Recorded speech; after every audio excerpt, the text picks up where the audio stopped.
इउपिपिएलनि सोरबा लिडारनाव माबा मोनसे खारनाव आंनो सनानि मैदेर नांगौ होननानै बिहैबायब्लाबो बेखौबो जागोन होननानै बुंहरो। आंनो सनानि मैदेर नांगौ होननानै बिहैबायब्लाबो बेखौबो जागोन होननानै बुंहरो।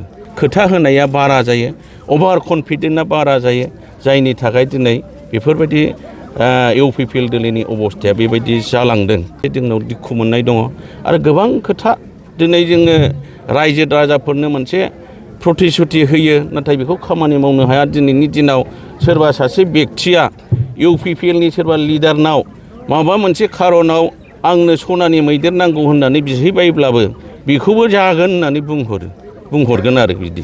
बेफोरबायदि खोथा होनाया बारा जायो, अभार कनफिडेन्टआ बारा जायो, जायनि थाखाय दिनै बेफोरबायदि इउपिपिएल दोलोनि अबस्थाया बेबायदि जालांदों। इउपिपिएलनि सोरबा लिडारनाव माबा मोनसे खारनाव आंनो सनानि मैदेर नांगौ होननानै बिहैबायब्लाबो बेखौबो जागोन होननानै बुंहरो। आंनो सनानि मैदेर नांगौ होननानै बिहैबायब्लाबो बेखौबो जागोन होननानै बुंहरो।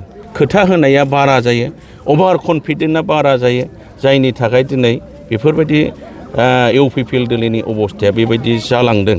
जोंनाव दुखु मोननाय दङ आरो गोबां खोथा दिनै जोङो रायजो राजाफोरनो मोनसे प्रतिश्रुति होयो, नाथाय बेखौ खामानि मावनो हाया। दिनैनि दिनाव सोरबा सासे बेक्तिया इउपिपिएलनि सोरबा लिडारनाव माबा मोनसे खारनाव आंनो सनानि मैदेर नांगौ होननानै बिहैबायब्लाबो बेखौबो जागोन होननानै बुंहरगोन आरो बिदि। बेफोरबायदि खोथा होनाया बारा जायो, अभार कनफिडेन्टआ बारा जायो, जायनि थाखाय दिनै बेफोरबायदि इउपिपिएल दोलोनि अबस्थाया बेबायदि जालांदों।